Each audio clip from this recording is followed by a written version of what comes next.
Hello friends, कैसे हैं। आशा करता हूं कि बहुत अच्छे होंगे। और आज हम लोग करने वाले हैं बिहार जीविका का जो है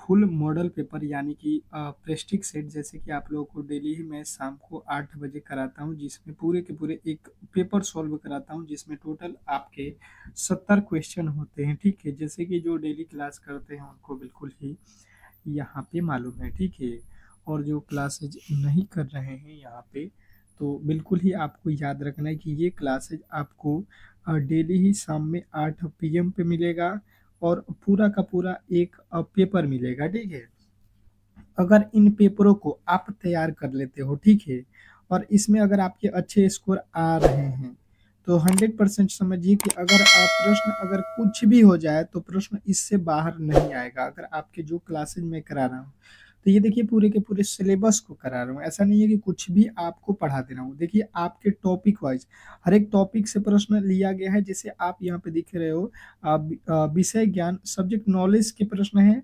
जो है जीके का, हिस्ट्री का, पॉलिटिक्स का, आप लोग के बिहार जीके का, करेंट अफेयर का, मैथ का, रीजनिंग का, कंप्यूटर का, तो पूरा का पूरा सिलेबस अगर आपको कवर करना है। देखिए कोई भी एग्जाम अगर आपको क्वालिफाई करना है, तो आपको मालूम है कि पहले उसका जो है सिलेबस क्या है, इसको जानना बहुत जरूरी होता है, और फिर उसको तैयारी करना, तो ही आप क्लियर कर सकते हो किसी भी एग्जाम को। तो पूरा का पूरा सब्जेक्ट जो है आपको क्लियर मात्र और मात्र फ्री में जो है यहाँ पे कराया जा रहा है। आपको केवल जो है 8 बजे तैयार रहना है।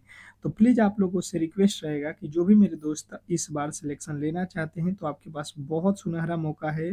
फिर इतना वैकेंसी बिहार जीविका में कभी भी देने वाला नहीं है। आपको भी मालूम है कि सरकार यहाँ पे चुनाव है, तो यहाँ पे इतनी वैकेंसियाँ आप लोगों के लिए दे रहा है। तो डेली आप लोगों से मेरा रिक्वेस्ट रहेगा कि 8 PM पे जो है आप लोगों की क्लासेज कभी भी मिस नहीं करना है। ठीक है, और आपको इस क्लास के डिस्क्रिप्शन में एक लिंक दिया गया है व्हाट्सएप ग्रुप का, वहाँ से आप ज्वाइन कर सकते हैं, ताकि हर एक क्लास को जो है वहाँ पे हम जब भी क्लासेज स्टार्ट होता है तो वहाँ पे आपको लिंक शेयर किया जाता है, आप वहाँ से ज्वाइन कर सकते हैं। तो सभी लोग लाइक कर दिए होंगे। चलिएगा यहाँ पे, और पहले प्रश्न हमसे हम लोग सॉल्व करेंगे। अंत में जो है बिहार जीविका के रिलेटेड प्रश्न रखे गए हैं, तो आपको टेंशन नहीं लेना है। पूरे के पूरे जो है यहाँ पे पेपर को देखना है। ठीक है, तो देखिए यहाँ पे पहला जो है प्रश्न आपके किससे लिया गया है, तो सामान्य ज्ञान और जो है सामान्य अध्ययन से लिया गया है, जीके जीएस से। पहले जो है पुरस्कार और सम्मान जो है आपका जो है यहाँ पे सिलेबस में दिया गया है ये टॉपिक। तो टॉपिक वाइज हम लोग क्लियर कर रहे हैं। ठीक है, हर एक डेली दिन कह रहा है कि पहली बार नोबेल पुरस्कार की शुरुआत कब हुई थी। पहली बार नोबेल पुरस्कार की शुरुआत कब हुई थी। क्वेश्चन नंबर पहले का जो है राइट उत्तर बताने की कोशिश करेंगे सभी लोग। क्वेश्चन नंबर फर्स्ट का जो है राइट उत्तर यहाँ पे क्या होने वाला है, अगर आपसे कोई पूछ देता है तो आपके राइट उत्तर बनेगा कि ये जो है नोबेल पुरस्कार की अगर बात की जाए तो ये कब से दिया जा रहा है। आप कहोगे कि 1901 ईस्वी, यानी कि ऑप्शन नंबर सी वाले जितने भी मेरे दोस्त थे उनके सही उत्तर हैं। ठीक है, देखिए पूरा पेपर सॉल्व कराऊंगा, और जैसे कि आपको मैंने पहले भी बताया हुआ कि आप यहाँ पे टेस्ट बिल्कुल देते रहिएगा। ठीक है, तो यहाँ पे जो है आपके दूसरे का राइट उत्तर क्या होगा आपको बताना है, इस तरीके से कि ए होगा तो ए, बी होगा तो बी, सी होगा तो सी, डी होगा तो डी। इस तरीके से आपको बताते रहना है, और बिल्कुल आपके फटाफट से जवाब आने चाहिए। ठीक है, और अंत में आपको ये भी बताना है कि टोटल जो 70 प्रश्न है इसमें से आपके कितने नंबर आए हुए हैं। अगर 50+ प्रश्न आपने सही कर दिया तो समझिए कि आपका बिल्कुल सिलेक्शन पक्का है। केवल आप मेहनत करते रहिए। ठीक है, इतना ही आपको करना है डेली क्लास में। भारत में विज्ञान और प्रौद्योगिकी में के लिए जो है दिया जाने वाला प्रमुख पुरस्कार कौन सा है। विज्ञान और प्रौद्योगिकी में कौन सा जो है अवार्ड यहाँ पे दिया जाता है, अगर ये प्रश्न आपसे पूछता है, तो आपका जवाब आएगा कि शांति स्वरूप भटनागर पुरस्कार। ऑप्शन नंबर ए जो है आपके बिल्कुल राइट उत्तर है। नेक्स्ट प्रश्न कह रहा है यहाँ पे, शारदा सिन्हा को किस वर्ष पद्म विभूषण पुरस्कार से सम्मानित किया गया था। क्वेश्चन नंबर तीसरे के राइट उत्तर बताने की कोशिश करेंगे सभी लोग कि जो है शारदा सिन्हा को किस वर्ष पद्म विभूषण से सम्मानित किया गया था। बिल्कुल क्वेश्चन नंबर तीसरे के राइट उत्तर बताने की कोशिश करेंगे सभी लोग कि इसके राइट उत्तर क्या होने वाले हैं। क्वेश्चन नंबर तीसरे पे आ चुके हैं और फटाफट से आज के क्लास को करेंगे क्योंकि समय कम है और क्वेश्चन ज़्यादा हैं। तो आप अपना जो है फटाफट से जो है यहाँ पे उत्तर देते रहिएगा। 2018 ऑप्शन नंबर सी वाले जितने भी मेरे दोस्त हैं उनके बिल्कुल राइट उत्तर हो जाएगा। नेक्स्ट प्रश्न की ओर चलेंगे और अगला प्रश्न कह रहा है कि निम्नलिखित में से कौन सा पुरस्कार युद्ध युद्ध काल में जो है वीरता के लिए दिया जाता है। जब युद्ध काल होता है उसमें जो वीरता का पुरस्कार होता है वो कौन सा होता है। क्वेश्चन नंबर चौथे का राइट उत्तर आप लोग बताएंगे सभी लोग बताएंगे यहाँ पे चौथे नंबर का राइट उत्तर क्या होने वाला है। तो परमवीर चक्र जिन्होंने भी बताया है उनके राइट उत्तर है। नेक्स्ट प्रश्न कह रहा है कि महत्वपूर्ण सरकारी योजनाएं, ठीक है, महत्वपूर्ण सरकारी योजनाएं जो है उनसे रिलेटेड आपका टॉपिक दिया गया है सिलेबस में। आपका जो है जीविका का जो सिलेबस है आप जाकर देख सकते हैं उसकी वेबसाइट पे। बिल्कुल कह रहा है कि बिहार की मुख्यमंत्री विद्युत संयोजन योजना का जो है उद्देश्य क्या है। विद्युत जो लाइट से रिलेटेड है इसका जो है उद्देश्य क्या है ये आप लोगों से पूछा गया है। तो आपको बताना है कि ग्रामीण क्षेत्रों में जो है मुफ्त बिजली जो है कनेक्शन, आपको मालूम होगा कि गांव में जो है मुफ्त बिजली कनेक्शन सभी को दिया गया था बिहार में। तो ऑप्शन नंबर ए के साथ आपको जाना था। नेक्स्ट प्रश्न की ओर चलेंगे और अगला प्रश्न कह रहा है कि भारत सरकार की जो है प्रधानमंत्री गरीब कल्याण अन्न योजना का जो है मुख्य लक्ष्य क्या है। क्या पूछा जा रहा है कि भारत सरकार की प्रधानमंत्री गरीब कल्याण अन्न योजना का जो है मुख्य लक्ष्य क्या है, ये प्रश्न में पूछा गया है।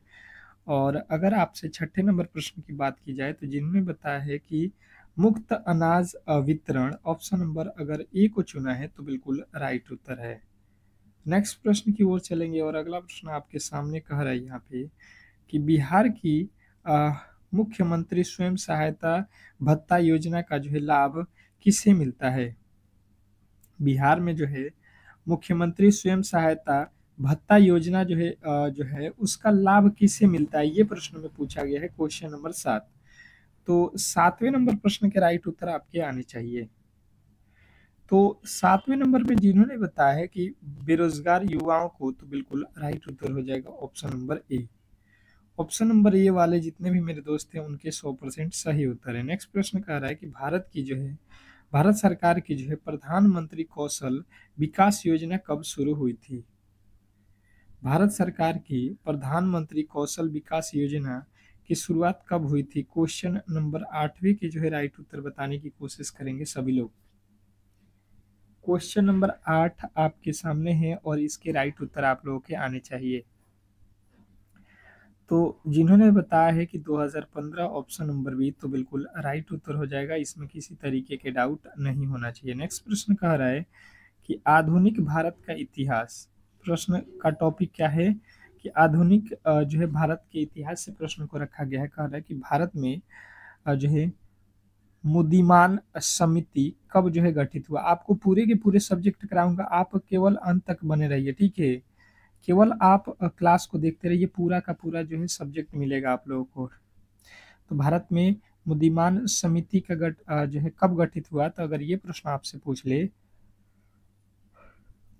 तो 1924। यदि आपने ऑप्शन नंबर ए को चुना है तो बिल्कुल राइट उत्तर है। नेक्स्ट प्रश्न की ओर चलेंगे और अगला प्रश्न कह रहा है यहाँ पे कि बिहार के किस स्वतंत्रता सेनानी को शहीद आजम के नाम से जाना जाता है। बिहार के किस स्वतंत्रता सेनानी को शहीद आजम के नाम से जाना जाता है। क्वेश्चन नंबर आपके 10वें के राइट उत्तर बताने की कोशिश करेंगे सभी लोग। क्वेश्चन नंबर 10, तो जिन्होंने बताया है Bhagat Singh, option number A, तो आपके बिल्कुल राइट उत्तर हो जाएगा ऑप्शन नंबर ए। नेक्स्ट प्रश्न की ओर चलेंगे और अगला प्रश्न कह रहा है यहाँ पे कि भारत में वेवेल योजना कब जो है प्रस्तावित की गई थी। भारत में वेवेल योजना कब जो है प्रस्तावित की गई थी। क्वेश्चन नंबर 11 के जो है राइट उत्तर आपके आना चाहिए 1945, यानी कि ऑप्शन नंबर सी। नेक्स्ट प्रश्न की ओर चलेंगे और अगला प्रश्न आपके सामने कह रहा है यहाँ पे कि निम्नलिखित में से कौन सा जो है आंदोलन 1929 में शुरू हुआ था? निम्नलिखित में से कौन सा आंदोलन जो है 1929 में शुरू हुआ था? क्वेश्चन नंबर 12वें के जो है राइट उत्तर बताने की कोशिश करेंगे सभी लोग।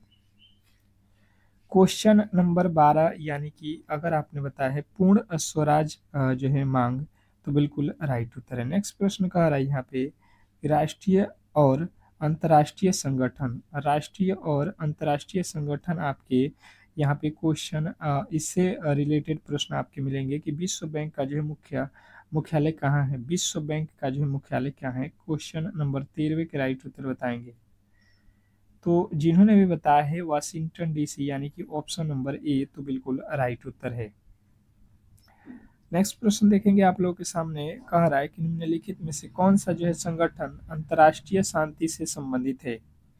और अगर आपको एक बात बता दूं कि ऑल सब्जेक्ट का पीडीएफ चाहिए, पूरा सिलेबस का जो है अगर आप जो है पीडीएफ लेना चाहते हैं तो आपको बिल्कुल ही जो है ये पीडीएफ आपको मिल जाएगा।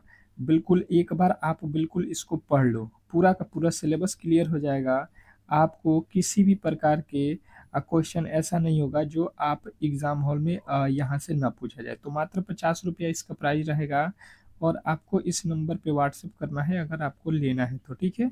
जिनको भी लेना होगा यहाँ पे व्हाट्सएप कर लीजिएगा, बिल्कुल आपको मिल जाएगा। निम्नलिखित में से कौन सा जो है संगठन अंतर्राष्ट्रीय शांति से संबंधित है? अगर ये प्रश्न आपके एग्जाम हॉल में पूछा जाता है तो संयुक्त राष्ट्र आपको याद रखना है, ऑप्शन नंबर ए। नेक्स्ट प्रश्न कह रहा है कि भारत कब से जो है इंक्वाड यानी कि इक्वाडिलेटरल सिक्योरिटी डिग्री का जो है सदस्य है? यानी कि भारत कब से QUAD का सदस्य अगर है, अगर ये प्रश्न आपसे पूछा जाता है तो आपको बताना है कि ये जो है आप लोगों के जो है 2007 से है। नेक्स्ट प्रश्न की ओर चलेंगे और अगला प्रश्न कह रहा है कि निम्नलिखित में से कौन सा देश ASEAN का जो है सदस्य नहीं है? कौन सा देश ASEAN का जो है सदस्य नहीं है? अगर ये प्रश्न में पूछा जाता है तो आपको बताना है कि यहाँ पे भारत ही अपना देश इसका सदस्य नहीं है। नेक्स्ट प्रश्न देखिए, कह रहा है कि विज्ञान और जो है प्रौद्योगिकी से जो है रिलेटेड आपके प्रश्न पूछे जाएंगे। पूछा जा रहा है कि भारत का जो है पहला स्वदेशी डाकू विमान कौन सा है? भारत का पहला स्वदेशी डाकू विमान कौन सा है? अगर 17 के राइट उत्तर की बात की जाए तो आपको बताना है तेजस। नेक्स्ट प्रश्न की ओर चलेंगे और अगला प्रश्न आपके सामने है कि निम्नलिखित में से कौन सा जो है उपकरण वर्षा मापने के लिए उपयोग किया जाता है? निम्नलिखित में से कौन सा उपकरण वर्षा मापने के लिए उपयोग किया जाता है? क्वेश्चन नंबर 18वें की जो है राइट उत्तर है। अगर आपने बताया हुआ है कि रेन गेज, तो बिल्कुल राइट उत्तर है। नेक्स्ट प्रश्न कह रहा है यहाँ पे मानव शरीर में सबसे छोटी कोशिका कौन सी है? मानव शरीर में सबसे छोटी कोशिका कौन सी है? क्वेश्चन नंबर 19वें के जो है राइट उत्तर बताने की कोशिश करेंगे सभी लोग। क्वेश्चन नंबर आपके 19, मानव शरीर में सबसे छोटी कोशिका कौन सी है? अगर ये प्रश्न आपसे पूछ दिया जाता है तो आपको बताना है कि ये है शुक्राणु कोशिका, यानी कि ऑप्शन नंबर, जिन्होंने भी ए को लगाया है बिल्कुल राइट उत्तर है। नेक्स्ट प्रश्न देखिए, कह रहा है यहाँ पे कि भारत का पहला जो है मोबाइल भुगतान प्लेटफॉर्म कौन सा है? भारत का पहला मोबाइल भुगतान प्लेटफॉर्म कौन सा है? क्वेश्चन नंबर 20वें के राइट उत्तर आपके आने चाहिए। क्वेश्चन नंबर 20वें के राइट उत्तर जिन्होंने भी यहाँ पे बताया हुआ है भीम, तो बिल्कुल राइट उत्तर है भीम। ऑप्शन नंबर सी वाले जितने भी मेरे दोस्त हैं उनके 100% सही उत्तर है। नेक्स्ट प्रश्न की ओर चलेंगे और अगला प्रश्न आपके सामने कह रहा है खेल से रिलेटेड प्रश्न कह रहा है कि 2024 में महिला T20 विश्व कप का जो है विजेता कौन था? अब देखिए, खेल से रिलेटेड आपके जो है टॉपिक है, तो इससे रिलेटेड आपके प्रश्न डेली मैं करा रहा हूँ, ठीक है, और बिल्कुल बेहतरीन तरीके से आप इनको रट लीजिएगा। 2024 में T20 विश्व कप, देखिए महिला की बात की जा रहा है। आपको अगर महिला का बात किया जाए तो न्यूजीलैंड जीता हुआ है। अगर पुरुष में पूछ देता है तो आपको मैंने कराया हुआ है क्लास में ना कि अपना देश भारत जीता हुआ, ठीक है। नेक्स्ट प्रश्न, ये आपके फैक्ट बिल्कुल मालूम होना चाहिए कि निम्नलिखित में से कौन सा जो है खिलाड़ी तीरंदाजी से संबंधित है? निम्नलिखित में से कौन सा खिलाड़ी है जो तीरंदाजी से संबंधित है? क्वेश्चन नंबर 22वें के राइट उत्तर बताने की कोशिश करेंगे सभी लोग। क्वेश्चन नंबर 22, क्या लगता है आप लोगों को कि क्वेश्चन नंबर 22वें के जो है राइट उत्तर क्या होने वाला है? तो दीपिका जो है कुमारी अगर आपने बताया है option number A Deepika Kumari, तो बिल्कुल राइट उत्तर है। नेक्स्ट प्रश्न की ओर चलेंगे और अगला प्रश्न आपके सामने है, कह रहा है कि जो है यहाँ पे कि भारत ने 2024 में पेरिस ओलंपिक में कितने जो है कांस्य पदक जीते? बताएंगे सभी लोग कि भारत ने 2024 में पेरिस ओलंपिक में कितने कांस्य पदक जीते हैं? क्वेश्चन नंबर 23वें के राइट उत्तर बताने की कोशिश करेंगे सभी लोग कि क्या होने वाला है। तो जिन्होंने बताया यहाँ पे कि 5 कांस्य जीते हैं यानी कि ऑप्शन नंबर ए, तो बिल्कुल राइट उत्तर हो जाएगा आपका। ठीक है, सारे के सारे प्रश्न देखिए आपके सिलेबस से लिया गया है। ठीक है, तो यही फायदा है यहाँ पे। और इस क्लास को आप ज़्यादा से ज़्यादा हो सके जितना आप लोगों के फ्रेंड्स हैं उनके लिए एक बार लाइक करके शेयर कर दीजिए, ताकि उनको भी पता चल जाए कि हाँ फ्री में जो है आपके क्लासेज यहाँ पे पूरे के पूरे सिलेबस को जो है फ्री में कवर किया जा रहा है। ठीक है, अगर सिलेक्शन लेना चाहते हैं तो रीजनिंग सीखो चैनल के जो भी क्लासेज आपको प्रोवाइड हो रहा है तो बिल्कुल आपको करना पड़ेगा। ठीक है, अगर आपको सिलेक्शन लेना है तो ये ध्यान रखिए, निम्नलिखित में से कौन सा जो है खेल पारंपरिक भारतीय खेल नहीं है? निम्नलिखित में से कौन सा पारंपरिक खेल है जो भारतीय खेल नहीं है? ये प्रश्न आपसे पूछा गया है। तो टेनिस जो है हम लोगों का पारंपरिक खेल नहीं है, ये विदेशी खेल है। जबकि खो खो, कबड्डी और जो है गिल्ली डंडा ये हम लोगों ने खुद से तैयार किया हुआ है। ठीक है, तो आप क्लियर रहोगे, बिल्कुल क्लियर रहोगे। अगला प्रश्न देखिए, कह रहा है कि भूगोल और जो है पर्यावरण से संबंधित आपके प्रश्न पूछे जाएंगे। देखिए सारे के सारे टॉपिक भी आपको यहाँ पे हम लोग कवर करते जा रहे हैं, बताते जा रहे हैं कि हाँ यहाँ से प्रश्न आपके बनते हैं। तो बिहार में सबसे लंबा जो है राष्ट्रीय राजमार्ग कौन सा है? बिहार में सबसे लंबा जो है राष्ट्रीय राजमार्ग, यहाँ पे बिहार का बात कर रहा है, आपको इंडिया का भी बताना है। ठीक है, इंडिया का सबसे लंबा राष्ट्रीय राजमार्ग आपको बताना है कमेंट बॉक्स में, और पहले बताना है आपको कि बिहार का क्या है। ठीक है, तो बात किया जाए यहाँ पे बिहार का, तो बिहार में आपको याद रखना है कि NH 31। अब बात की जाए इंडिया का सबसे लंबा राज्य मार्ग, तो आप लोगों को होमवर्क में यही प्रश्न आज बताना है। ठीक है, नेक्स्ट प्रश्न, अगला प्रश्न देखेंगे आप लोगों के सामने कि निम्नलिखित में से कौन सा जो है राष्ट्रीय उद्यान केरल में है? निम्नलिखित में से कौन सा जो है राष्ट्रीय उद्यान केरल में है? ये प्रश्न आपसे पूछा गया है। क्वेश्चन नंबर 26वें के राइट उत्तर बताने की कोशिश करेंगे सभी लोग कि 26वें नंबर प्रश्न के राइट उत्तर क्या होने वाला है? अगर आपने बताया है पेरियार, तो बिल्कुल राइट उत्तर है option number A Periyar. Periyar आपके बिल्कुल राइट उत्तर है। नेक्स्ट प्रश्न देखेंगे आप लोगों के सामने आ चुका है कि निम्नलिखित में से कौन सा जो है गैस ओजोन परत को जो है नुकसान पहुंचाता है? निम्नलिखित में से कौन सा गैस है जो ओजोन परत को नुकसान पहुंचाता है? क्वेश्चन नंबर 27वें के जो है राइट उत्तर बताने की कोशिश करेंगे सभी लोग। क्वेश्चन नंबर 27, अगर आपने बताया यहाँ पे कि क्लोरोफ्लोरोकार्बन यानी कि CFC, ऑप्शन नंबर जो है ए आप लोगों का बिल्कुल राइट उत्तर है। नेक्स्ट प्रश्न कह रहा है यहाँ पे, कह रहा है कि बिहार का राजकीय मछली कौन सा है? बिहार का राजकीय मछली कौन सी है? बिहार का राजकीय मछली कौन सी है? अगर बिहार की राजकीय मछली की बात की जाए तो मांगुर आपको याद रखना है। देखिए बिहार से रिलेटेड आपके प्रश्न एग्जाम हॉल में बिल्कुल पूछे जाएंगे, तो बिहार स्पेशल आपको बिल्कुल पढ़ लेना है। यहाँ पे डेली आपको कराते जाएंगे जो भी इम्पोर्टेंट प्रश्न है, दो दो तीन तीन हर एक टॉपिक से लेंगे, आपको क्लियर जो है हो जाएगा। ठीक है, भारतीय अर्थव्यवस्था और जो है करेंट अफेयर से रिलेटेड प्रश्न आपको अब मिलेंगे। कह रहा है कि भारत में प्रधानमंत्री विश्वकर्मा योजना कब शुरू हुई?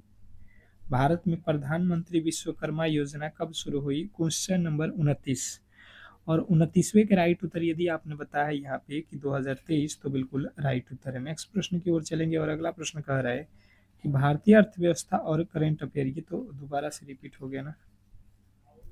कह रहा है कि बिहार में मुख्यमंत्री डिजिटल स्वास्थ्य योजना का उद्देश्य क्या है? बिहार में मुख्यमंत्री डिजिटल स्वास्थ्य योजना का जो है उद्देश्य क्या है? तो देखिए यहाँ पे बात किया जाए तीसरे नंबर का, तो ग्रामीण क्षेत्रों में जो है डिजिटल स्वास्थ्य जो है सेवाएं जो है यहाँ पे बढ़ावा देना है यहाँ पे। ठीक है, नेक्स्ट प्रश्न देखिए आप लोगों के सामने आ चुका है कि 2025 में भारत का जो है गृह मंत्री कौन है। 2025 में भारत के जो है गृह मंत्री कौन है। क्वेश्चन नंबर 31वें का राइट उत्तर बताने की कोशिश करेंगे सभी लोग। क्वेश्चन नंबर बात किया जाए 31वें का, तो जिन्हें बताया है कि गृह मंत्री यहाँ पे आपके अमित शाह हैं, तो बिल्कुल राइट उत्तर है। आपको कल मैंने बताया था वर्तमान में रक्षा मंत्री, तो ये राजनाथ सिंह है। तो देखिए आप बिल्कुल एक एक फैक्ट यहाँ पे क्लियर करते चलेंगे, आपको टेंशन नहीं लेना है। पूरे के पूरे जो है आप छोड़ दीजिए टेंशन, मेरे पे कैसे आपको सिलेक्शन दिलाना है ये मैं आपको तय करूंगा। केवल आप 8 PM और 8 AM सुबह वाली क्लास, ठीक है, और कोशिश करूंगा कि एक और क्लास आपको लगा दूं जो कि 12 बजे हो जाए, ठीक है। तो देख लेते हैं उसको भी टाइम मिलता है तो। भारत में प्रत्यक्ष विदेशी निवेश को जो है कौन जो है नियंत्रित करता है। भारत में प्रत्यक्ष विदेशी निवेश को कौन नियंत्रित करता है। क्वेश्चन नंबर 32 के राइट उत्तर क्या हो जाएगा, तो वाणिज्य मंत्रालय करता है। नेक्स्ट प्रश्न, अगला प्रश्न कह रहा है कि भारतीय संविधान और जो है शासन, भारतीय संविधान और शासन से रिलेटेड प्रश्न पूछा जा रहा है कि भारतीय संविधान में अनुच्छेद 360 किससे संबंधित है। तो भारतीय संविधान में बात की जाए 360 की, तो बहुत बहुत इंपॉर्टेंट हो जाता है ये प्रश्न, और आपको याद रखना है कि ये वित्तीय आपातकाल से है, जो कि आप लोगों को मालूम होगा। ऑप्शन नंबर बी 360 किसके लिए है, तो वित्तीय आपातकाल आपको याद रखना है। नेक्स्ट प्रश्न देखिए कह रहा है कि भारत में जो है ग्राम पंचायत के मुखिया का चुनाव कितने वर्षों में होता है। तो देखिए बिहार में जो है या कहीं पे भी पूरे भारत में पंचायत के मुखिया के चुनाव जो होते हैं वो 5 वर्षों में होते हैं। नेक्स्ट प्रश्न, अगला प्रश्न देखिए कह रहा है यहाँ पे कि भारत में उच्च न्यायालय के जो है न्यायाधीशों की अधिकतम जो है संख्या कितनी है। बताएंगे कि भारत में उच्च न्यायाधीशों की न्यायालय के जो है न्यायाधीशों की जो है कितनी संख्या है अधिकतम। तो आपके राइट उत्तर हो जाएगा 34 जो है यहाँ पे अधिकतम संख्या है न्यायालय के न्यायाधीशों के, ऑप्शन नंबर सी। नेक्स्ट प्रश्न की ओर चलेंगे और अगला प्रश्न आपके सामने है। देखिए कह रहा है यहाँ पे कि जो है गणित और तर्क जो है यहाँ पे रिलेटेड, तो गणित और तर्क से रिलेटेड प्रश्न आपके सामने आ चुका है। बताएंगे 36वें नंबर प्रश्न की यदि श्रृंखला जो है ये दिया गया है, तो इसमें जो है अगला पद यहाँ पे क्या होने वाला है। जैसे यहाँ पे आपको थोड़े से सुधार की आवश्यकता है ये प्रश्न में। यहाँ पे आप ऑप्शन में 30 करिएगा और यहाँ पे आपको क्या करना है, तो 42 कर लीजिएगा, ठीक है। ये टाइपिंग एरर हो गया था, अब इसको आपको बताना है, ठीक है। कोई दिक्कत नहीं है, बना लीजिएगा। देखिए यहाँ पे देखिए 2 से जो है कितना हुआ 6, आप कहोगे 4 जोड़ दिया, 6 से 12 हुआ यानी कि 6 जोड़ दिया, 12 से 20 हुआ यानी कि 8, 8 के बाद यहाँ पे आप कितना जोड़ोगे 10। देखो 4 6 8 10, हर बार 2 ठो बढ़ाया हुआ है, तो आप भी 2 बढ़ाओगे 10, तो 20 10 कितना हो जाएगा 30, 30 में फिर कितना जोड़ना पड़ेगा 12 42, आप कहोगे ऑप्शन नंबर डी, ठीक है। नेक्स्ट प्रश्न, अगला प्रश्न कह रहा है कि एक व्यक्ति 8 किलोमीटर दक्षिण फिर जो है 15 किलोमीटर पश्चिम चलता है, वह अपने प्रारंभिक बिंदु से कितनी दूरी पे है, ये उसको जो है यहाँ पे बताने की कोशिश करना है। तो हम क्या करेंगे, हम कहेंगे भाई साहब चलो यहाँ पे आपको दिखा देते हैं। जैसे सबसे पहले मैंने आपको डेली ही क्लास में बताया हुआ है कि आपको दिशा मालूम होना चाहिए, ऊपर होता है उत्तर, नीचे दक्षिण, ये पूरब, और ये आपका होता है पश्चिम। यहाँ पे बोला गया है कि 8 किलोमीटर दक्षिण जाना है, तो दक्षिण मतलब नीचे। अगर हम यहाँ पे खड़े हैं तो नीचे की तरफ आ जाएंगे, तो 8 किलोमीटर नीचे चले आए, ठीक है। फिर बोल रहा है कि 15 किलोमीटर पश्चिम जाना है, पश्चिम देख लो यानी कि इधर, यहाँ से हम इधर आ जाएंगे तो ये 15 किलोमीटर पश्चिम हो गया, ठीक है। अब इसने बोला है कि वह प्रारंभिक बिंदु से कितने दूरी पे है, तो आप देख लो, आप यहाँ पे आ गए हो, यहाँ से चले हो, तो कितने दूरी पे है। तो देखो ये जो है लंब होता है और ये आधार होता है, ये कर्ण होता है। कर्ण एच निकालना है आपको, आपने क्लास 10th में बिल्कुल पढ़ा होगा पाइथागोरस का प्रमेय क्या कहता है कि लंब का स्क्वायर मतलब 8 का स्क्वायर 64 प्लस यहाँ पे 15 का स्क्वायर बी का स्क्वायर, तो ये हो जाएगा 225। इन दोनों को जोड़ दोगे तो कितना हो जाएगा, ये हो जाएगा आपका 289। 289 किसका वर्गमूल होता है 17 का, यानी कि आप यहाँ पे 17 जो है किलोमीटर दूर है। ऑप्शन नंबर जो है आपके बी। बिल्कुल क्लासेज में आपको जो है समझ में नहीं आ रहा होगा तो आप बिल्कुल एक बार कमेंट बॉक्स में जरूर बताएंगे कि हाँ ये प्रश्न हमें समझ में नहीं आया, हम कोशिश करेंगे फिर से उस क्वेश्चन को दोहरा दें। कह रहा है कि यदि जो है 6x + 3 = 21 हो तो x का मान ज्ञात करें। तो देखिए यहाँ पे आप कर लीजिए 6x प्लस का 3 बराबर में लिखा हुआ है 21, तो 21 कर लीजिए, तो 6x और यहाँ पे 21 और 3 जो है इधर जाएगा तो माइनस का हो जाएगा, तो यहाँ पे 3 जब घटेगा 21 में से तो ये हो जाएगा 18, यानी कि ये x का वैल्यू निकालेंगे तो 36 18, यानी कि आप कहोगे x का वैल्यू कितना आ गया 3।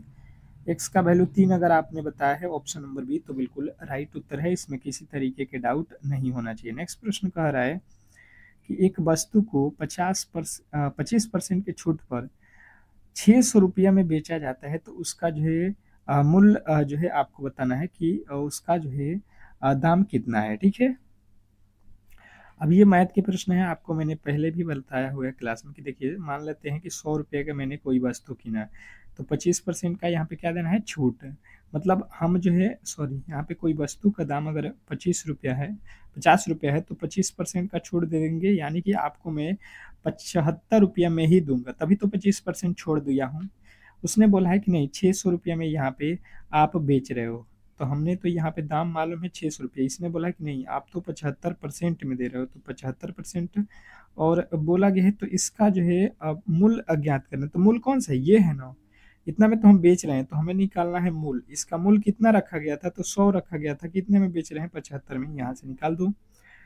तो यहाँ पे 25 के पहाड़ में कितने मरते में, 25 चौका 100, 25 के पहाड़ में 3 मरते में, ये 3 दूना का 6, 200। तो यहाँ पे कितना हो जाएगा, आप कहोगे कि ये हो जाएगा आपका 4 दूना का 800 रुपया। ठीक है, 800 रुपया आपका कहाँ है, ऑप्शन नंबर जो है आपका बी में। ठीक है, नेक्स्ट प्रश्न, अगला प्रश्न की ओर चलेंगे, और अगला प्रश्न आपके सामने है, कह रहा है कि एक ट्रेन जो है यहाँ पे 60 किलोमीटर प्रति घंटे की गति से चल रही है, 180 किलोमीटर की दूरी तय करने में उसे कितना समय लगेगा। क्वेश्चन नंबर 40 पे आ चुके हैं। 40वें का राइट उत्तर क्या होगा, तो देखिए समय निकालना है, तो टाइम बराबर क्या होता है, टाइम बराबर होता है दूरी, तो दूरी हमें कितना जाना है 180 बटा चाल कितना है 60, ये 60 से काट देंगे 36 18, यानी कि 30 जो है आपके बिल्कुल राइट, सॉरी 30 कहाँ से हो जाएगा, एक जीरो से एक जीरो कट गया। 3 घंटे लगेंगे हम लोगों को 180 किलोमीटर जाने हैं, किस स्पीड से, तो 60 किलोमीटर की स्पीड से। ठीक है, नेक्स्ट प्रश्न की ओर चलेंगे, और अगला प्रश्न कह रहा है यहाँ पे कि एक व्यक्ति 5,000 रुपए को 6% वार्षिक जो है साधारण ब्याज पर 2 वर्षों के लिए निवेश करता है, तो ब्याज जो है कितना होगा, ये आप लोगों को बताना है। क्वेश्चन नंबर 41वें नंबर प्रश्न के जो है राइट उत्तर बताने की कोशिश करेंगे सभी लोग। तो अब देखिए यहाँ पे प्रश्न को और समझने की कोशिश कीजिएगा कि SI बराबर क्या हो जाएगा। ये होता है मूलधन, मूलधन कितना दिया है 5,000 गुणे समय कितना दिया है 2 गुणे दर कितना दिया है 6 बट्टा में क्या करेंगे 100, ये 2 जीरो से ये 2 जीरो कट जाएगा, अब गुणा कर लो, 6 दूना 12, 12 पचे 60, यानी कि 600 रुपया जो है यहाँ पे आप लोगों को ब्याज लग जाएगा, ऑप्शन नंबर ए।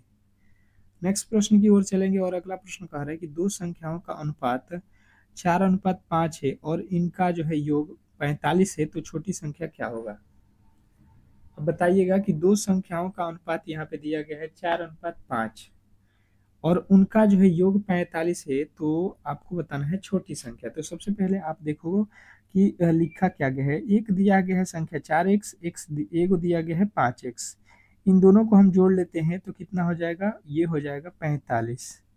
ये हम जोड़ रहे हैं तो देख रहे हैं 5 और 4 संख्या कितना हो रहा है 9, यहाँ से 9 के पहाड़ में कट जाएगा तो x का वैल्यू कितना आ जाएगा 9 पचे 45, यानी कि 5। इसने बोला है छोटी संख्या, तो छोटी इसमें 4 होती है या 5, आप कहोगे 4 होती है, यानी 4x का वैल्यू निकालना है, x की जगह पे आपको कितना रखना है 5, 5 चौका 20 वह संख्या हो जाएगा, आप ऑप्शन नंबर बी के साथ जाओगे। नेक्स्ट प्रश्न देखिए, कह रहा है कि एक वर्ग की भुजा 8 मीटर हो तो इसका जो है परिमाप क्या है। एक वर्ग की भुजा 8 मीटर हो तो परिमाप क्या हो जाएगा। तो देखिए यहाँ से आपको मालूम होना चाहिए कि वर्ग का जो है वर्ग का परिमाप, वर्ग का क्या चाहिए परिमाप, तो वर्ग का परिमाप क्या होता है, आप कहोगे 4 गुणे भुजा, 4 गुणे भुजा होता है, आप कर लो 4 और गुणे भुजा, भुजा का वैल्यू कितना है 8, तो 8 चौका कितना हो जाएगा 32, और ऑप्शन नंबर अगर आपने बताया हुआ है यहाँ पे ऑप्शन नंबर सी। नेक्स्ट प्रश्न की ओर चलेंगे, और अगला प्रश्न आपके सामने देखिए, कह रहा है यहाँ पे कि एक दुकानदार एक वस्तु को 10% लाभ पर बेचता है। यदि जो है लागत मूल्य 500 रुपया हो तो विक्रय मूल्य क्या होगा, ये आप लोगों को बताना है। अब देखिए यहाँ पे सिंपल सा तरीका है कि जो है यहाँ पे कह रहा है कि वस्तु को 10% लाभ पर बेचा जा रहा है। मान लीजिए 100 रुपये की वस्तु है तो आप कितने में बेचोगे, 110 में। तो देखो 10% का लाभ हो गया।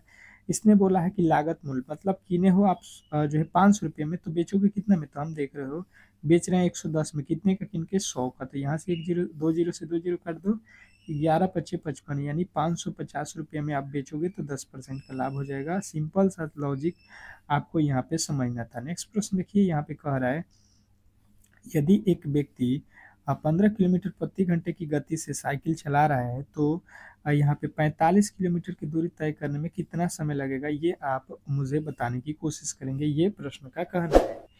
तो हम लोग यहाँ पे कहेंगे कि भाई साहब यहाँ पे हमें क्या निकालना है, समय निकालना है। तो समय बराबर टाइम बराबर क्या होता है, दूरी। तो दूरी कितना दिया है, हमें जाना है 45, कितने का स्पीड चलाना है हमको, साइकिल 15 किलोमीटर का। तो 15 तिया 45, यानी कि 3 आवर लगेंगे। आप देख लो 3 घंटे, आपके बिल्कुल राइट उत्तर हो जाएगा। अगला प्रश्न कह रहा है कि निम्नलिखित श्रृंखला में अगला पद जो है आपको बताना है। अगला पद आपको बताना है, जैसे आपकी श्रृंखला दिया गया है 3, 7, 14, 24। तो यहाँ से देखो 3 से कितना 7 पे जाओगे आप, कितना 4 जोड़ दिए, यहाँ पे 7 जोड़ दिए, यहाँ पे कितना जोड़ दिए 10, यानी कि अंतर यहाँ पे देखोगे तो 3 3। तो यहाँ पे भी आप 3 जोड़ दो, कितना हो जाएगा 13। तो यहाँ से 13 जोड़ दो, 24 13 कितना हो जाएगा 37। 24 13 कितना होता है, 37 होता है ना। यहाँ पे कितना हो जाएगा, 4 3 7, 37 होना चाहिए ना। यहाँ पे ऑप्शन में एरर है, कोई ऑप्शन यहाँ पे आप कर लो 37, ठीक है, ये सही हो जाएगा यहाँ पे, ठीक है। यहाँ पे देख रहे हो, यहाँ पे पहले जोड़ा गया है 4, फिर 7 और फिर 10। तो यहाँ पे देखो 3 3 जोड़ा है तो हम भी 3 जोड़ेंगे, तो यहाँ पे तो 10 3 13 बिल्कुल सही हो जाएगा 37। नेक्स्ट प्रश्न की ओर चलेंगे और अगला प्रश्न देखिए कह रहे हैं यदि सी जे से रिलेटेड है तो ई का जो है किससे आपका रिलेशन बनेगा, ये आप लोगों को जो है एनालॉजी का है। सी को जो है लिख रहा है जे, तो ई का क्या हो जाएगा, ये आपको बताना है, ठीक है। अब देखिए यहाँ पे इसको किस तरीके से हम लोग सॉल्व करते हैं। जैसे सी का कोड होता है 3, जे का कोड होता है 10, तो यहाँ से कितना प्लस किया है 7। ई का कोड होता है 5 और यहाँ पे 5 में आपको कितना जोड़ना पड़ेगा 7। तो 5 7 5 कितना होता है 12। 12 पे कौन सा अक्षर आता है, एल आता है, ठीक है, बिल्कुल राइट उत्तर। नेक्स्ट प्रश्न देखिए आपके सामने आ चुका है, निम्नलिखित में से कौन सा जो है भिन्न है, निम्नलिखित में से अलग कौन है। अलग पहचान करना है, अलग मतलब समझते हैं कि यहाँ पे जो 4 ऑप्शन आपको दिख रहा है इसमें से जो है 3 एक जैसे हो जाएंगे और ये एक अलग हो जाएगा। जो अलग हो जाएगा वो आपका 100% सही उत्तर हो जाएगा। तो जैसे मैंने देखा ई ए आई, तो ये तीनों के तीनों आपने कभी ना कभी पढ़ा होगा कि ये क्या है, तो भवेल हैं। जबकि यहाँ पे डी क्या है, कॉन्सोनेंट है, तो यही अलग हो जाएगा, ऑप्शन नंबर डी। डी जो है जिन्होंने बताया है उनके बिल्कुल राइट उत्तर है। नेक्स्ट प्रश्न देखेंगे आप लोगों के सामने आ चुका है, यदि जनवरी को 1, फरवरी को 2, दिसंबर को 12 कोडित किया जाता है तो अप्रैल को क्या कोडित किया जाएगा, ये आप लोगों को बताना है। क्वेश्चन नंबर 50 सबसे सिंपल प्रश्न है आज के रीजनिंग का। मुझे लगता है कि सभी लोगों ने इस प्रश्न के राइट उत्तर बिल्कुल बताने की कोशिश की होगी, ठीक है। तो जैसे आपको मालूम है कि यहाँ पे सबसे पहले जनवरी कौन सा महीना है, पहला वाला। फरवरी कौन सा महीना है, दूसरा वाला। दिसंबर कौन सा महीना है, 12वें नंबर वाला। तो अप्रैल कौन सा नंबर का महीना है, आप कहोगे अप्रैल तो चौथा महीना होता है। ऑप्शन नंबर आपके बी वाले जितने भी मेरे दोस्त होंगे उनके 100% सही उत्तर हो जाएगा। नेक्स्ट प्रश्न की ओर चलेंगे और अगला प्रश्न देखिए, कंप्यूटर। कंप्यूटर से रिलेटेड आपके प्रश्न देखने को मिलेंगे, बताने की कोशिश करेंगे कि इन प्रश्नों के राइट उत्तर क्या होने वाला है। MS वर्ड में टेक्स्ट को कॉपी करने की जो है शॉर्टकट कुंजी क्या है। MS वर्ड में टेक्स्ट को जो है कॉपी करने का शॉर्टकट कुंजी क्या है, अगर ये प्रश्न आपसे एग्जामिनर पूछ देता है तो आपके राइट उत्तर यहाँ पे क्या बनेगा, तो आप कहोगे ये बनता है CTRL+C। ऑप्शन नंबर ए वाले जितने भी मेरे दोस्त हैं उनके 100% सही उत्तर है। नेक्स्ट प्रश्न की ओर चलेंगे और अगला प्रश्न कह रहा है कि निम्नलिखित में से कौन सा जो है प्राथमिक स्टोरेज जो है डिवाइस है। निम्नलिखित में से कौन सा जो है प्राथमिक स्टोरेज डिवाइस है। क्वेश्चन नंबर आपके 52वें प्रश्न के राइट उत्तर सभी लोग बताएंगे। सभी लोग बताएंगे कि 52 नंबर प्रश्न के राइट उत्तर क्या होगा। तो रैम जिन्होंने बताया है ऑप्शन नंबर बी, तो बिल्कुल राइट उत्तर है। नेक्स्ट प्रश्न कह रहा है यहाँ पे कि निम्नलिखित में से कौन सा जो है सॉफ्टवेयर स्प्रो स्प्रेड शीट प्रबंधक के जो है लिए उपयोग होता है। तो आपके जो है यहाँ पे राइट उत्तर आएगा MS एक्सेल होता है यहाँ पे यूज, यानी कि option number A. Option number A वाले जितने भी मेरे दोस्त हैं उनके 100% सही उत्तर हैं। नेक्स्ट प्रश्न की ओर चलेंगे और अगला प्रश्न कह रहा है कि GPU का जो है पूर्ण रूप क्या है। GPU का जो है पूर्ण रूप क्या है बताने की कोशिश करेंगे सभी लोग कि GPU का पूर्ण रूप क्या है। तो अगर बात की जाए GPU का पूर्ण रूप तो आपको बताना है कि graphics processing unit. Option number A जो है आपके बिल्कुल राइट उत्तर है। नेक्स्ट प्रश्न, अगले प्रश्न की ओर चलेंगे और अगला प्रश्न कह रहा है कि निम्नलिखित में से कौन सा जो है सर्च इंजन नहीं है। निम्नलिखित में से कौन सा जो है सर्च इंजन नहीं है, कौन जो है सर्च इंजन नहीं है यहाँ पे ये प्रश्न में पूछा गया है। तो आपको मालूम है कि यहाँ पे जो है सर्च इंजन का बात किया जाए तो MS वर्ड सर्च इंजन थोड़ी ना होता है। ऑप्शन नंबर सी जो है आपके बिल्कुल राइट उत्तर है। नेक्स्ट प्रश्न की ओर चलेंगे और अगला प्रश्न कह रहा है कि MS एक्सेल में मीन जंक्शन का उपयोग किसके लिए होता है।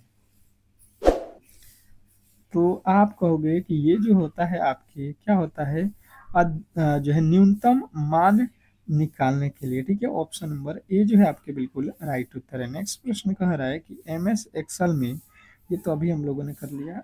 अगला प्रश्न देखिए कि निम्नलिखित में से कौन सा जो है क्लाउड स्टोरेज सेवा नहीं है। निम्नलिखित में से कौन सा जो है क्लाउड स्टोरेज सेवा नहीं है। अगर ये बात किया जाए आपके क्वेश्चन नंबर आपके 57 की, तो राइट उत्तर आपका हो जाएगा MS एक्सेल। नेक्स्ट प्रश्न की ओर चलेंगे और अगला प्रश्न कह रहा है LAN का पूर्ण रूप क्या है। लॉन का जो है पूर्ण रूप अगर पूछा जाए तो बताने की कोशिश करेंगे सभी लोग कि लॉन का पूर्ण रूप क्या होता है। तो लोकल एरिया नेटवर्क अगर आपने बताया है तो बिल्कुल राइट उत्तर है। नेक्स्ट प्रश्न कह रहा है यहाँ पे कि निम्नलिखित में से कौन सा जो है साइबर हमले का जो है प्रकार नहीं है। निम्नलिखित में से कौन जो है कौन सा जो है साइबर हमले का जो है प्रकार नहीं है। अगर ये प्रश्न पूछा जाता है तो आपको बताना है एंटी वेरियस। नेक्स्ट प्रश्न देखेंगे आप लोगों के सामने, कह रहा है कि MS पावर पॉइंट में नई स्लाइड जोड़ने के लिए कौन सा जो है टैब उपयोग किया जाता है। MS पावर पॉइंट में नई स्लाइड जोड़ने के लिए कौन सा जो है टैब का उपयोग किया जाता है। तो आपके राइट उत्तर बनेगा यहाँ पे कि इंटरेस्ट। अगला प्रश्न कह रहा है यहाँ पे कि विषय ज्ञान से सब्जेक्ट नॉलेज से आपके प्रश्न पूछे गए हैं। कह रहा है कि बिहार जीविका परियोजना में जो है पंचसूत्र का तीसरा जो है सिद्धांत क्या है। कह रहा है कि बिहार जीविका परियोजना में जो है पंचसूत्र का जो है सिद्धांत क्या है। अगर ये प्रश्न आपसे पूछा जाता है तो आपके क्या उत्तर आएगा। तो आपको बताना है नियमित जो है ऋण चुकौती। ऑप्शन नंबर ए वाले बिल्कुल राइट उत्तर हो जाएगा। नेक्स्ट प्रश्न की ओर चलेंगे और अगला प्रश्न कह रहा है कि बिहार जीविका परियोजना में जो है सामुदायिक आधारित आजीविका मॉडल का जो उद्देश्य क्या है। बिहार जीविका परियोजना में सामुदायिक आधारित जो है आजीविका मॉडल का उद्देश्य क्या है। तो आपके जो राइट उत्तर बनेगा यहाँ पे 62 का जो है ग्रामीण आजीविका को जो है बढ़ावा देना बिल्कुल राइट उत्तर है। नेक्स्ट प्रश्न कह रहा है कि बिहार जीविका परियोजना में लखपति दीदी पहल का जो है न्यूनतम आय लक्ष्य कितनी है। क्वेश्चन नंबर अगर बात की जाए 63, तो 63 का राइट उत्तर हो जाएगा 1,00,000 रुपया। नेक्स्ट प्रश्न, बिहार जीविका परियोजना में आजीविका सखी का मुख्य कार्य क्या है। बिहार जीविका परियोजना में आजीविका सखी का जो है मुख्य कार्य क्या है। अगर 64 नंबर प्रश्न का बात किया जाए तो आपके राइट उत्तर यहाँ पे क्या होने चाहिए।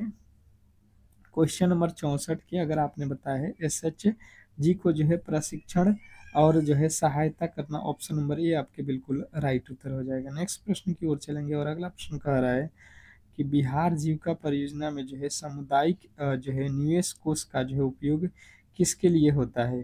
बिहार जीविका परियोजना में सामुदायिक निवेश कोष का जो है उपयोग किसके लिए होता है। क्वेश्चन नंबर 65 के राइट उत्तर बताने की कोशिश करेंगे सभी लोग। तो जिन्होंने बताया है एसएचजी को जो है ऋण और जो है आजीविका गतिविधियां, तो बिल्कुल राइट उत्तर है। नेक्स्ट प्रश्न की ओर चलेंगे और अगला प्रश्न कह रहा है बिहार आजीविका परियोजना में जो है जोहान्स पहल का उद्देश्य क्या है। तो जोहान्स पहल का उद्देश्य अगर आपसे पूछा जाए तो जीविका विविधीकरण अगर आपने बताया ऑप्शन नंबर ए, तो बिल्कुल राइट उत्तर है। नेक्स्ट प्रश्न की ओर चलेंगे और अगला प्रश्न आपके सामने है। क्या कह रहा है आपका अगला प्रश्न कि जो है जीविका परियोजना में कितने जो है एसएचजी को 2025 तक गठित करने का लक्ष्य है। तो जीविका परियोजना में यहाँ पे 2025 तक के लक्ष्य की बात की जाए तो आपको 15 लाख आपको याद रखना है। नेक्स्ट प्रश्न कह रहा है यहाँ पे कि बिहार जीविका परियोजना में सामुदायिक कैडर कैडर की भूमिका क्या है। तो ये आपको बताना है यहाँ पे कि ये होता है सामुदायिक स्तर पर जो है प्रशिक्षण और जो है सहायता। नेक्स्ट प्रश्न देखिए कह रहा है यहाँ पे कि बिहार जीविका परियोजना में एसएचजी बैठक लिंकेज का जो है उद्देश्य क्या है। बिहार जीविका परियोजना में एसएचजी बैठक लिंकेज का उद्देश्य क्या है। तो आपको बताना है यहाँ एसएचजी को जो है बैंकों से ऋण प्रदान करना, ऑप्शन नंबर ए। नेक्स्ट प्रश्न की ओर चलेंगे और अगला प्रश्न कह रहे हैं यहाँ पे कि बिहार जीविका परियोजना में ग्राम संगठन यानी कि बीओ का जो है गठन कितने कितने एसएचजी से किया जाता है। क्वेश्चन नंबर 70 के जो है राइट उत्तर बताने की कोशिश करेंगे। तो जिन्होंने भी बताया यहाँ पे 10 से 15, तो उनके बिल्कुल राइट उत्तर हो जाएगा ऑप्शन नंबर बी। तो आज का पूरा हम लोगों ने पेपर को जो है समाप्त कर लिया। तो वीडियो को जिन्होंने भी लाइक नहीं किया है तो यार लाइक कर दो। इतना मेहनत आपको फ्री में कोई करने वाला है आपके लिए नहीं करेगा, ठीक है। तो आपके लिए हम इतना मेहनत अगर कर रहे हैं फ्री में तो आपका भी दायित्व तो बनता है कि इस क्लास को ज़्यादा से ज़्यादा लोगों के पास शेयर करें। और चैनल से नहीं जुड़े हैं तो चैनल से जुड़ जाइए ताकि हर एक क्लास की नोटिफिकेशन भी आपको मिलती रहे और आप बेहतर तैयारी में लगे रहें, ठीक है। मिलते हैं नेक्स्ट वीडियो में, तब तक के लिए धन्यवाद।